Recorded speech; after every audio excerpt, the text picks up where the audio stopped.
2025 is off to an embarrassing start. Let's look at some awkward celebrity moments that have already happened. Timothée Chalamet and Glen Powell have some doppelgangers. Now, apparently, there were contests ran for their lookalikes, and the winners actually got to walk the red carpet at this year's Golden Globes. And please bear with me, as most of these awkward celebrity moments will come from the 2025 Golden Globes, but hey, we are like only a week and change into 2025, so what do you expect? People couldn't believe it when they were seeing double. Among all of the stars on the red carpet were two lucky celebrity doppelgangers who made waves at lookalike contests earlier last year. First being Miles Mitchell, who is the spitting image of a complete unknown star Timothée Chalamet, and Maxwell Bronstein, a mirror of hitman actor Glen Powell. The pair of lookalikes posed on the carpet, each of them sporting a classy suit while holding a sign that read, "I won a lookalike contest and now I'm here at the Golden Globes."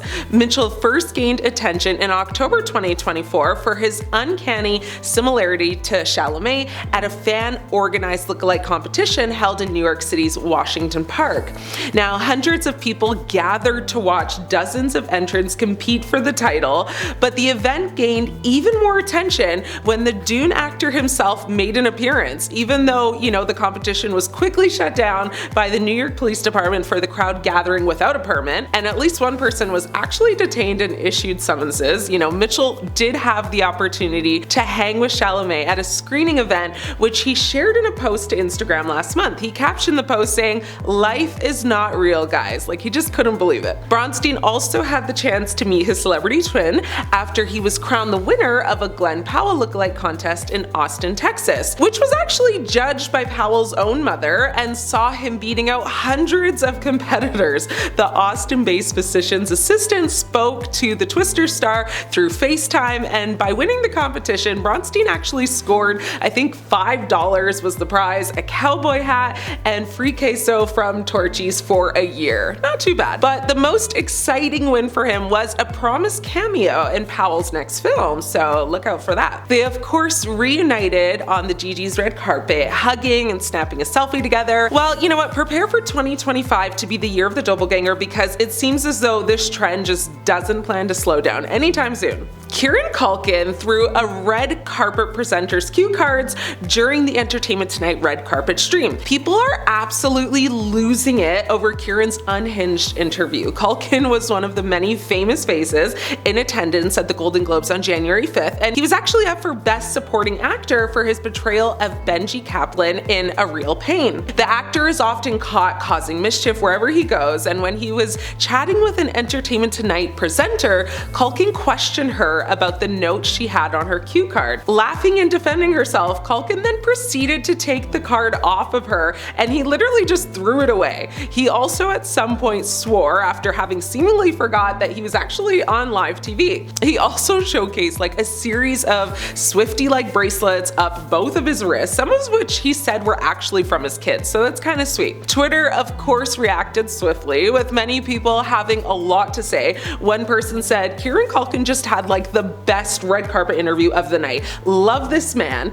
And another person said, "Kieran Culkin might actually be my favorite famous dude." Now, funny enough, Kieran actually went viral during last year's award season, throwing playful jabs at Pedro Pascal, causing it to look like the two had a feud, which we now know was fake, of course, but Culkin started his fake feud with Pascal at last year's Golden Globes when he won the prize for Best Actor in a TV drama thanks to his role on the final season of HBO's Succession. During his acceptance speech, Culkin told the audience, "I was nominated for a Golden Globe like 20 years ago, and when that moment passed, I still remember thinking I'm never going to be back in this room again. But thanks to Succession, I've been in here a couple of times," he continued before cracking up the crowd by saying, "Suck it, Pedro." Now, the Globes broadcast then cut to a very puzzled Pascal in the audience. Well, he did it again. On the red carpet, when the topic of Pascal came up, he said, "Oh, he's here tonight? "Oh, no, actually he's not. Sorry, Pedro, were you not nominated this year?" Then proceeded to say,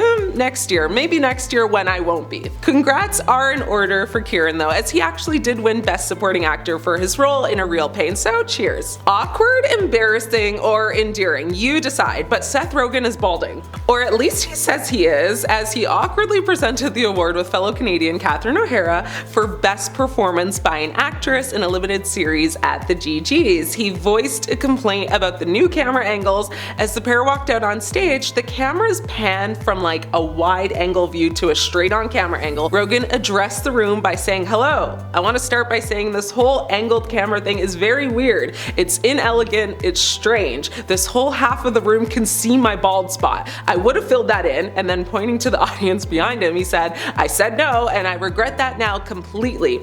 Catherine, aka Kevin's mom from Home Alone, aka Moira Royce from Schitt's Creek, or wherever you may know her from best, butted in to say, "You're a beautiful man," to which he then said thank you. Catherine actually went on to say how grateful she was to have won a Golden Globe before. Seth just said he was very grateful to have been involved in a thing that won a Golden Globe. The audience of course laughed. They then spent a good chunk of time joking about Canadian film and television, which got, loads of laughs from the audience, and the two of them together honestly was perfect, with many people saying they need to be paired together more often. But it was Rogan's note about the camera angles that was praised by viewers on X, with one applauding him for finally calling out the awkward camera angles they've been complaining about all night. A second person commented saying, "This angled camera thing is weird and inelegant. Thank you, Seth Rogen." Further into his speech, he said, "As we know, of course, there is no higher honor than winning a Golden Globe. Absolutely nothing. There is no better award in Hollywood than the Golden Globes, period. None."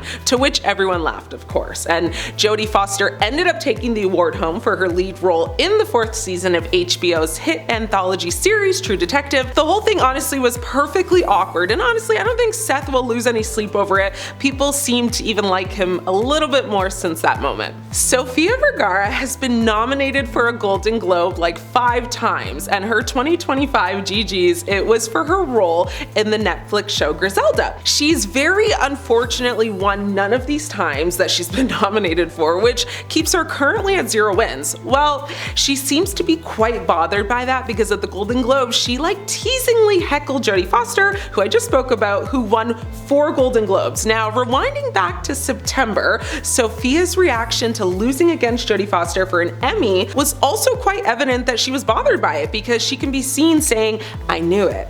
Bringing it back to this year's Golden Globes now, when Jodie is announced as the winner for Best Actress in a Limited Series for True Detective Night Country, you can see Sofía literally getting off from her seat, protesting her win, and chanting "no" while standing up with her arms thrown, almost like a "man, what the," type of moment, or dare I say like a little Kanye moment. Now, embarrassingly, it does indeed get worse though, because while Jodie is on stage trying to give her acceptance speech, Sofía is screaming from her seat saying, "Give me one, give me one." The greatest thing. Jodie is like a good sport though, and goes along with the antics, and even goes on to say, the great thing about being this age and being in this time is having a community of all these people, especially you, Sofía. She continued to say, "Our True Detective team, we love you so much. We're really here for only one reason, and that is the wonderful, beautiful Issa Lopez, our showrunner, writer, director. I'm so grateful to you and all your talents and your friendship." Social media users, of course, ate this up, with one person on X saying, "Sofía Vergara yelling 'give me one' to Jodie Foster after Foster beat her for both the Emmy and the Golden Globe is just too funny." With another person saying, "Did Sofía Vergara shout at Jodie Foster, 'give me your award'? Honestly, we could use more examples of that throughout awards seasons, lol, hashtag Golden Globes." However, some people beg to differ, with many people saying that it was rude, distasteful, and just downright disrespectful. Personally, I thought it was, kind of funny. It was kind of light and all in good fun, but to each their own. Nikki Glaser made history as the first female to host the Golden Globe Awards solo. There was one particular joke though that did not sit well with some people online. In her opening monologue, she addressed Zendaya and spoke about her movie Challengers, which, follows a former tennis prodigy in a love triangle with her husband and ex-boyfriend. It's so messy, go watch it. While addressing Zendaya, she said, "And Challengers, girl, oh my god, it was so good. I mean, that movie was more physically charged than Diddy's credit card. I know, I'm upset too. The after party isn't going to be as good this year." That's what she said. Now the audience didn't really know how to react, of course, with some quiet laughs and more like gasps than anything, honestly. And the joke about arrested rapper Sean Diddy Combs made some people very uncomfortable. One person on social media said, "I actually liked the monologue until the Diddy joke. Hashtag Golden Globes, just no." While another person said, "I just will never find Diddy jokes funny." Another person commented saying, "The Diddy jokes, I almost turned my TV off." Most viewers branded the joke as pathetic and gross and also insensitive to SA victims. Despite the reaction from the audience, Glaser doubles down on the joke by referencing Diddy's infamous freak-offs. She continued by saying, "But we have to move on. Stanley Tucci freak-off doesn't have the same ring to it. No baby oil this year, just lots of olive oil." So Stanley Tucci, sitting in the audience, was not even sure how to respond to it at first. He just kind of sat there looking confused and very thrown off. One person on X said, "Okay, Nikki Glaser should seriously be barred from awards like this for such a horribly messed up joke. It is completely insensitive to SA victims who've been through such awful experiences with this vile man." Another viewer wrote, "I didn't know who Nikki Glaser was before today. I want to never hear about her again. Hopefully this Diddy joke kills any stan she was getting." Apparently there were actually a bunch of other jokes she had to cut off. Well, you know what, it's honestly probably for the best that she did, considering how horribly the ones that she didn't cut actually got received by the audience in attendance and at home. The year is fresh, the stars are out, so there's more to come, but do you guys have any predictions on which celebrity will take the crown for the most awkward moment in 2025? Let me know your thoughts. I'm your host Ashley, it's been great catching up.